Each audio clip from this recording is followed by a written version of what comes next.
At Ignite Minds, we look for 6 signs of success when assessing quality education and care services.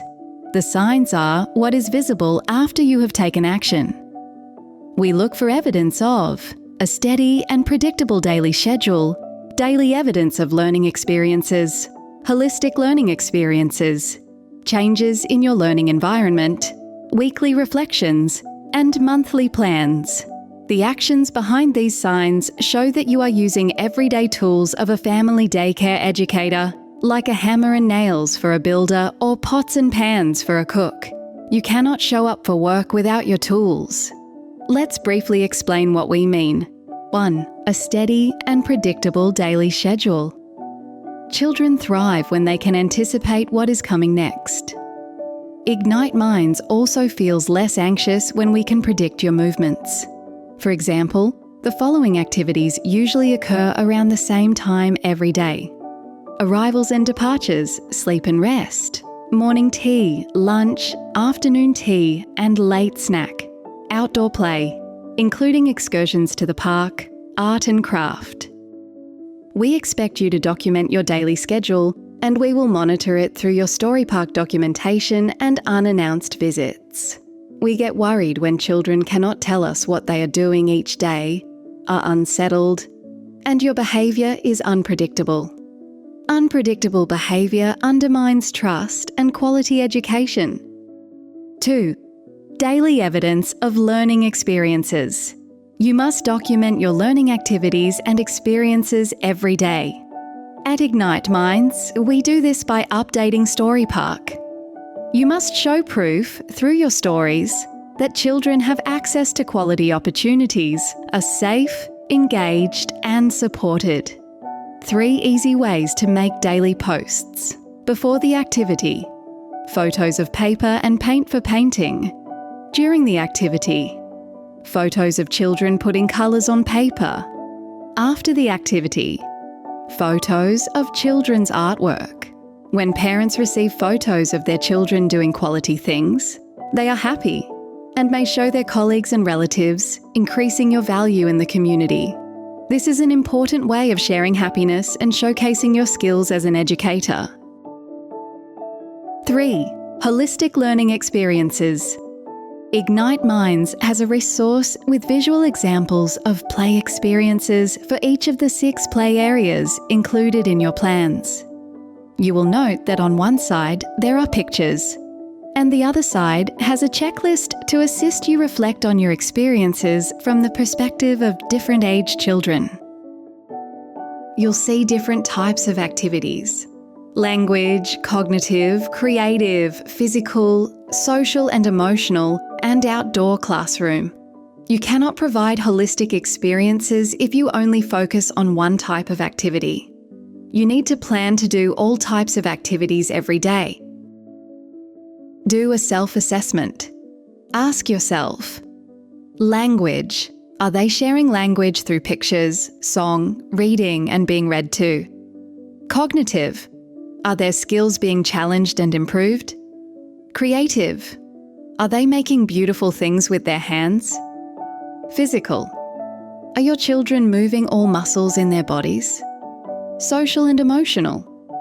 Are they forming friendships, cooperating and doing things together? Outdoor classroom.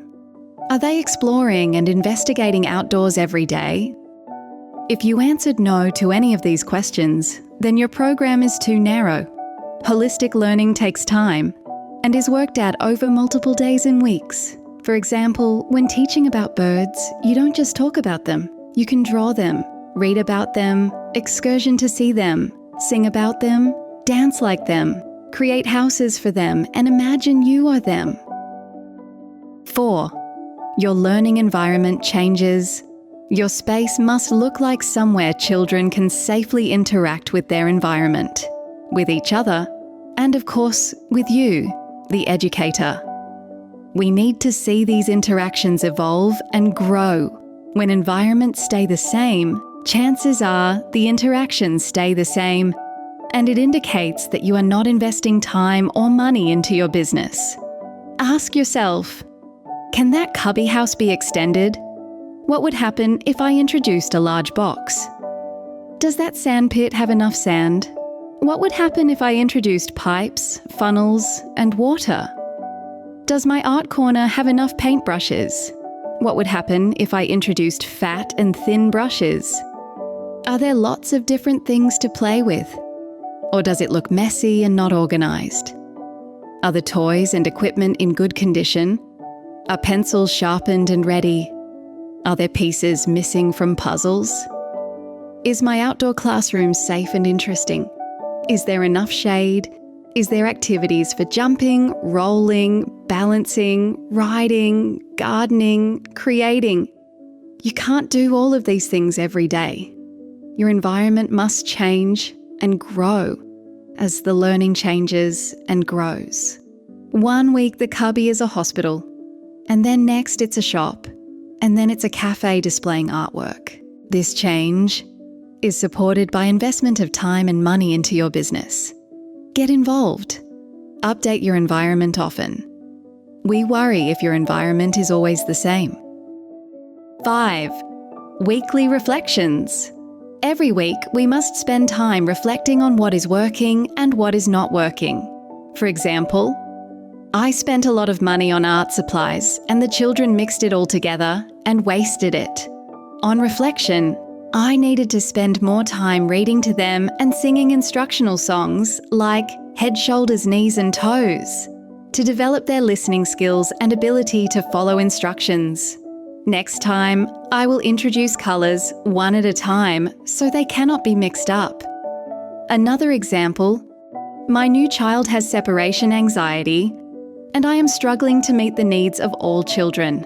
On reflection, the transition into full-time childcare was just too big a step for this child. I will talk to Ignite Minds and to the child's family to develop a transition plan that starts with smaller steps. When you submit your weekly reflections, you are answering the following questions. What has been happening? What is working/not working? What, if anything, will you do differently? Without looking back, you cannot look forward. Reflective practice is essential for creating quality education and care. 6. Monthly plans. Every child is different, has different needs, interests, and preferences. If you do not plan for this, you cannot provide quality education.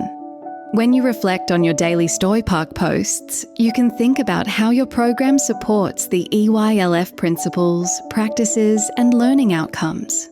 We look for evidence that your daily learning has been thoughtfully related to the EYLF, that your plan documents the child's interests as evidenced through daily Story Park posts, that each of your holistic learning experiences is child-led and based on child interests, that our conversations with children and educators during unannounced spot checks confirm the activities and experiences are taking place, that interactions promote choice, citizenship, participation, and safety.